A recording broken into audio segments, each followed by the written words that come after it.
LCF.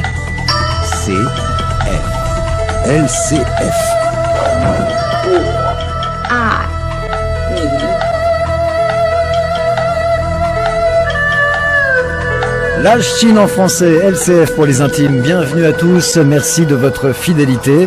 Ce rendez-vous est en direct et il regroupe 3 camarades qui sont votre serviteur, moi-même.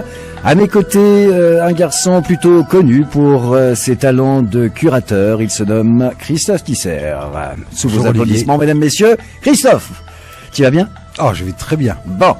Et alors, surprise, quoique je voulais faire une surprise, mais vu que nous sommes filmés, c'en n'est pas une, puisqu'on voit cette 3e personne, nous avons un co-animateur supplémentaire aujourd'hui, en la personne de Sacha Lee. Bonjour Sacha. Bonjour.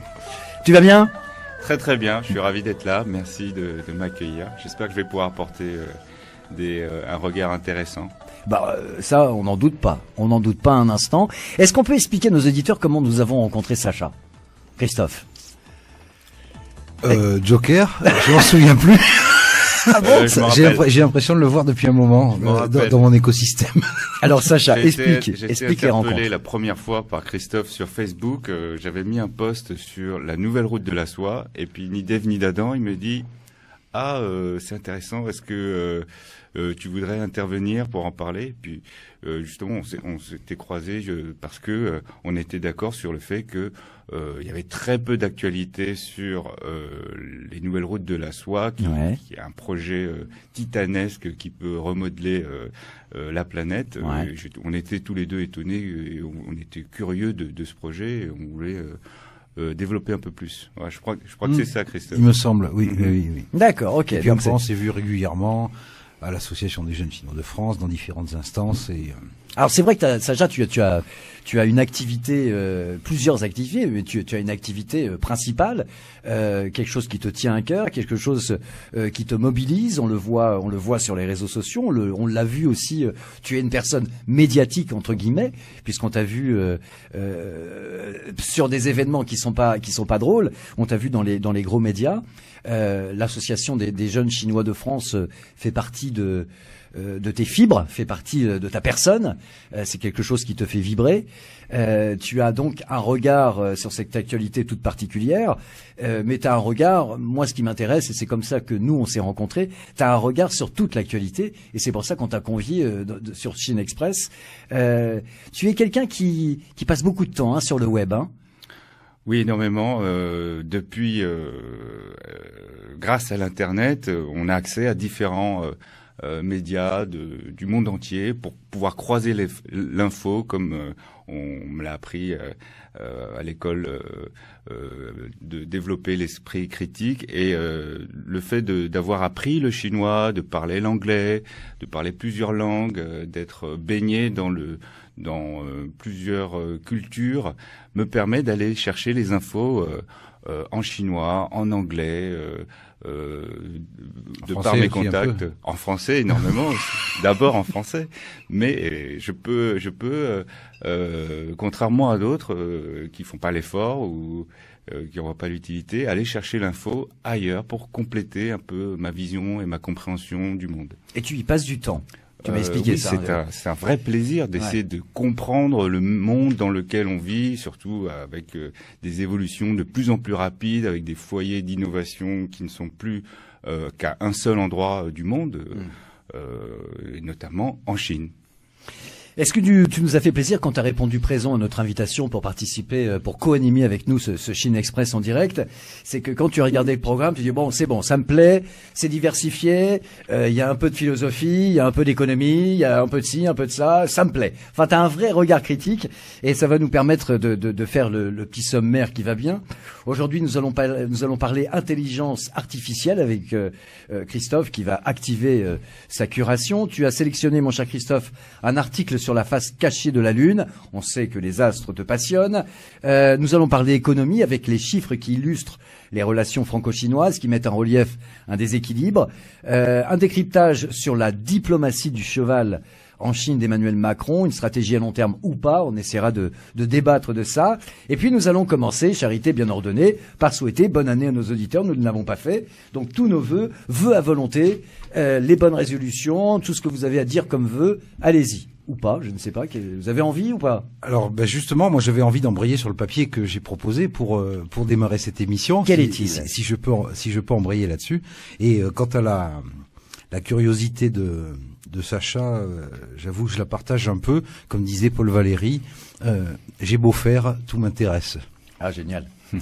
Et donc, fort de cette résolution, je suis tombé sur un papier sur le site Atlantico qui m'a appris ce qu'était le Wu Wei, que j'ignorais jusqu'à présent. Prononciation correcte, Sacha? Wu Wei. Wu Wei. Ok, ça va, ça passe. Ça passe, c'est pas mal. D'accord. Bon, alors, je suis content déjà. J'ai passé mon premier exercice de l'année. Qu'est-ce que c'est que le Wu Wei? Alors, qu'est-ce que c'est que le Wu Wei? Et surtout, qu'est-ce que ça a à voir avec les vœux? Est un principe qui est extrait de l'art de la guerre, le fameux livre de Sun Tzu, qui est étudié depuis plusieurs siècles dans à peu près toutes les écoles de stratégie mondiale, qui recoupe un petit peu tous les grands principes qui doivent, je veux dire, amener la victoire ou la défaite, et de quoi on doit s'inspirer. Et le Wu Wei est un courant qui, selon Sun Tzu, doit animer non seulement le généralissime, celui qui prend les décisions, mais également tout le monde, parce que le Wu Wei, figurez-vous, puisqu'on est encore en période de résolution, nous sommes au mois de janvier, le Wu Wei, c'est peut-être que la bonne résolution pour 2018, c'est de ne pas avoir de résolution. Là, je suppose. Alors là, il va falloir développer. Là. Voilà, exactement. Ça plonge tout le monde dans une grande perplexité tout de suite, parce que c'est la nouvelle année. Allez, on prend des résolutions. J'arrête de fumer. Je me remets au footing. C'est du chinois. Je mange moins gras. Qu'est-ce qu'il y a d'autre comme résolution? Faire du sport. Faire du voilà. sport. Enfin, plein de trucs qui généralement ne survivent pas au 15 janvier. Et pourquoi est-ce que ça ne survit pas au 15 janvier? Et c'est une constante que connaissent par exemple tous les gérants de salles de sport. C'est-à-dire que les inscriptions se font à la rentrée juste après l'été. On vient de tomber le maillot et on se dit, oh mon Dieu, faut pas que je laisse s'installer le gras. Et en tout début, au 1er janvier... C'est lié aux bonnes résolutions? Vraiment? C'est lié aux bonnes résolutions. Il y a un pic d'inscription. Et ce pic d'inscription, dans les semaines qui suivent, j'en sais quelque chose, mon beau-frère en tient une, et ce pic de résolution, dans les semaines qui suivent, il y a des gens qui prennent l'abonnement pour 6 mois, qui est l'abonnement, ils viennent 3 fois, ils arrêtent. D'accord. Ouais, j'ai aidé à cette statistique. Ouais. Ils viennent plus. Et alors, il se trouve que le Wu Wei veut dire littéralement l'action de ne rien faire. Tu vois, t'as du mal à l'exprimer, t'as du mal à le verbaliser. C'est l'action de ne rien faire. C'est-à-dire que c'est difficile. C'est tellement un oxymore en soi que c'est forcément, il faut comprendre. C'est-à-dire qu'en gros, ça part du principe qu'il y a en nous, et ça paraît pas furieusement débile, une quantité limitée d'énergie. Oui, ne serait-ce que par l'équation einsteinienne, un demi de mc carré, donc c'est lié à notre masse, donc il y a une énergie finie, quoi qu'il arrive, qui nous concerne, et donc appliquée à la vie de tous les jours, on peut pas mener 40 combats de front. On peut pas perdre du poids, essayer de faire plaisir à sa femme en rentrant tôt du boulot, jouer avec en les même enfants, temps, s'occuper des devoirs, arrêter de fumer parce que ça fait monter l'énervement. Et donc on se disperse assez souvent en Occident dans de multiples résolutions de bonne année qu'on ne tient généralement pas parce qu'on ne peut pas les tenir.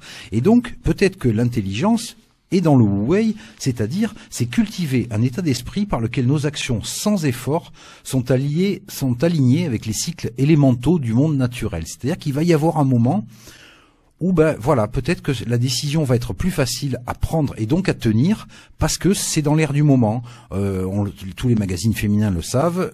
Au mois d'avril, on commence à culpabiliser après avoir délivré la recette des charlottes aux 5 chocolats, etc. On commence à dire attention, dans 2 mois, faut mettre le maillot. Et là, on arrête de déconner. Je vous coupe, Fab. Est-ce que ça veut dire qu'il ne faut rien faire? C'est ça? Non. Non. C'est-à-dire qu'il faut ne pas se disperser dans de multiples actions ou résolutions, mais par contre, il faut savoir choisir et saisir l'instant de l'action, mais d'une action. D'accord. Parce que on peut pas en même temps, arrêter de fumer, prendre d'autres résolutions, parce que tout ça impacte notre énergie totale. Et si on la disperse dans une quantité de causes, du coup, on n'est plus efficace pour une seule. Oui, ça paraît tout à fait c'est logique, de bon sens. C'est une interprétation du Wu Wei. Donc la traduction littérale Wu, c'est tout ce qui a trait au militaire, à la guerre. Et Wei, ce serait littéralement la garde, une garde, une phase d'observation, donc de non-agir.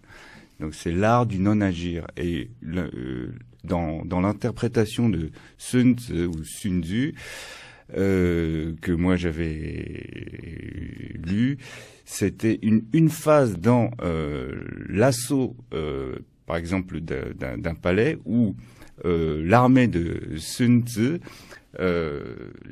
faisait jouer le temps. C'est-à-dire, il ne dispersait pas ses forces pour attaquer,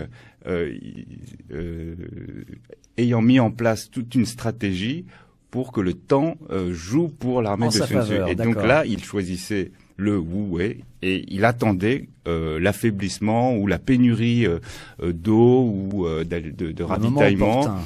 Il attendait que l'armée adverse s'épuise, épuise ses ressources, et ça fait partie d'une stratégie. Après, évidemment, on peut en tirer plein d'enseignements, on peut l'adapter à la vie quotidienne, et ne pas tomber dans le surmenage. Parce que l'adaptation, elle a déjà eu lieu dans le business. L'art de la guerre, tout ça, c'est dans chaque école de commerce. Chaque étudiant a son petit manuel sous le bras. Là, il s'agit de faire des liens dans la vie quotidienne. Et en même temps, dans le business, on voit très bien que cette course perpétuelle à l'efficience, à dire voilà, tu dois justifier ton temps de travail, tu dois être performant chaque minute que tu passes au travail, tu dois pas te disperser, tu dois pas faire un certain nombre de choses. Le cadre, quoi. Le cadre, et en fait, est à l'arrivée contre-productif, même intuitivement. Il y avait par exemple quelques hommes politiques disaient mais voilà, il y a des moments où je ne prends pas de rendez-vous, je fais rien et je me concentre sur quelque chose parce que je suis sans arrêt sollicité de par ma fonction, j'ai sans arrêt des trucs arbitrés à droite à gauche et au bout d'un moment, je sais plus ce que j'arbitre. Donc je dis oui ou non, voilà. Il y a quand même un lien avec l'art de la paresse. Alors attention, je suis pas en train de dire que l'art de la paresse c'est l'art de glander. L'art de la paresse c'est s'octroyer des moments à ne rien faire. Moi, je sais que j'essaie d'apprendre ça autour de moi, de dire mais prenez le temps de ne rien faire, d'être contemplatif, d'être posé avec modération. Et le téléphone là-dessus est terrible. Et alors justement, pour citer le sage taoïste qui s'appelle Chuang Tzu, alors je me méfie maintenant, je suis pas sous l'œil rigoureux et vigilant de Sacha, je le cite: du vide cultivé par le sage naît la paix, de la paix naît l'action, et de l'action la réalisation des objectifs. Donc pour lui, l'étape première, c'est d'avoir le vide en soi, c'est-à-dire de faire ce que précisément notre société ultra connectée, où on peut pas passer 5 minutes sans aller voir si s'est passé quelque chose sur Twitter, sur Facebook, sur Instagram. Oui, ça va à l'opposé de la culture réseaux sociaux. C'est totalement à l'opposé de la réseaux sociaux. Et la Chine, qui est un pays ultra connecté, où vraiment le temps de cerveau disponible dédié au portable est infiniment supérieur à ce qu'il est chez nous, c'est un peu, en ce sens, éloigné des préceptes taoïstes des grands anciens, puisque par définition, quand on est sur son portable, Twitter et Facebook et les autres, il y a quelque chose qui tombe toutes les secondes. Donc toutes les secondes, on a quelque chose à regarder, à s'indigner, à dire merde, je suis pas d'accord, ça me va pas, à commenter éventuellement, mettre un petit like. Et du coup, on n'a plus ce temps intérieur. Donc, en ce temps de résolution, je propose pour 2018 que nous n'en prenions aucune. D'accord, c'est ça voilà le but du jeu, d'en prendre aucune. Mais par contre, là, parce que là, ce que tu décris, c'est l'inaction. C'est d'en prendre quand même, mais d'attendre le moment opportun. Elles vont se présenter toutes seules ou je dois être en veille? C'est ça que j'ai du mal à comprendre. Alors, c'est d'identifier, de savoir ce qu'on veut faire. Par exemple, alors bon, je sais pas quels sont nos objectifs individuels aux uns et aux autres, mais peu importe. Mais si on était soit généralissime, admettons, moi j'en ai quelqu'un de force responsabilité. En 2018, j'ai l'intention d'aller chez le coiffeur. Bon, bien. Pour moi, c'est quelque chose de très important, d'assez colossal. Donc, je fais quoi? Voilà. Je fais quoi? J'attends que le coiffeur vienne à moi, j'attends... Alors ça, c'est peu vraisemblable si on se manifeste pas. D'accord. Par contre, ce qui pourrait être intéressant, à mon sens, c'est d'identifier pourquoi l'action d'aller chez le coiffeur revêt un caractère qui, pour la plupart des gens, se lèvent un matin, se disent bon, c'est trop long, j'y vais. Mince, j'avais pas l'intention de passer chez le psy là. Mais c'est précisément. Mais non, elle est pas anodine du tout, précisément. Donc c'est se dire bon, faut que j'y passe, mais pourquoi est-ce que je veux y passer alors qu'il n'y avait pas d'urgence, par exemple l'an dernier pour moi sur cette question. Donc voilà, est-ce que ça a à voir avec le look, est-ce que ça a à voir avec le poids des ans, est-ce que ça a à voir avec un certain nombre de choses. Et à un moment donné, forcément, si on a identifié pourquoi d'un coup cette chose s'impose à nous, va découler le moment de la décision fluide, parce que on aura vraiment identifié pourquoi on veut aller se faire couper les cheveux cette année. Oui, d'accord, ça me rappelle un peu, ça se rapproche de la méditation, un peu de prendre un peu de recul, de prendre du temps. J'ai lu très récemment, je sais plus dans quel pays, où une société avait instauré la sieste pendant les heures de travail parce que elle s'apercevait que de dormir 20 minutes augmenter la productivité, l'attention du personnel. On a lu le même article. Ouais, très bien. Donc oui, ça c'est une adaptation on a tous un peu piqué du nez après le déjeuner. Oui.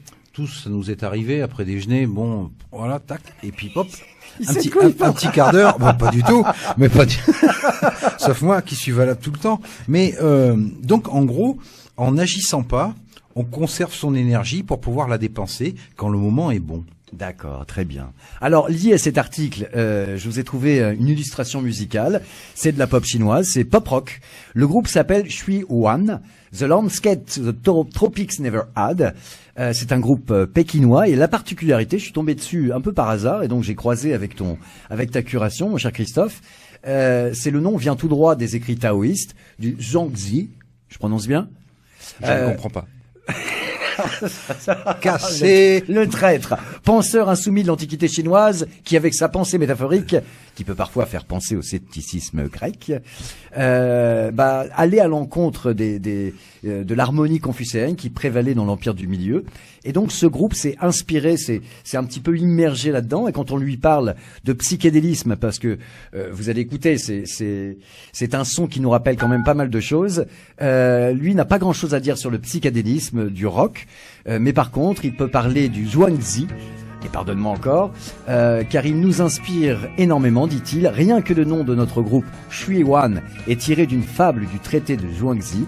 Plus il y a d'histoires comme Le rêve du papillon, qui nous ont beaucoup marqués parce que cela traite du fil tenu qui sépare ou lie la réalité, le rêve, le songe et l'état de veille. Voilà ce que ça donne. Le groupe s'appelle Shui Wan, The Landscape the Tropics Never Had. Vous êtes sur LCF, la Chine en français. Régalez-vous.